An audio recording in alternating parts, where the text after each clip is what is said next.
সহজ করে আপনাদেরকে বুঝাই। যেমন ধরুন, একটা পরিবারের 3 জন সদস্য, স্বামী, স্ত্রী আর সন্তান। তাদের সকালবেলার ব্রেকফাস্টে স্বামীর 3টা রুটি লাগে, স্ত্রীর 2টা লাগে, আর সন্তানের 1টা রুটি লাগে। এখন আমি যদি সমান সমান করে আদল করতে চাই, সবাইকে যদি 3টা করে রুটি দেই, তাহলে স্বামী বেচারার জন্য ঠিক আছে, কিন্তু স্ত্রীর জন্য একটা বেশি হয়ে যায়। আর সন্তানের জন্য কয়টা বেশি হয়?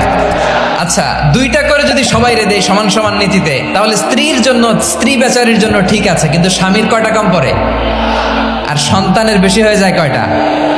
আচ্ছা, সমান সমান নীতিতে সবাইকে যদি সকালের নাস্তার জন্য 1টা করে রুটি দেই, সন্তানের জন্য ঠিক আছে, কিন্তু স্ত্রী বেচারির কম পড়ে কয়টা? স্বামীর কম পড়ে কয়টা?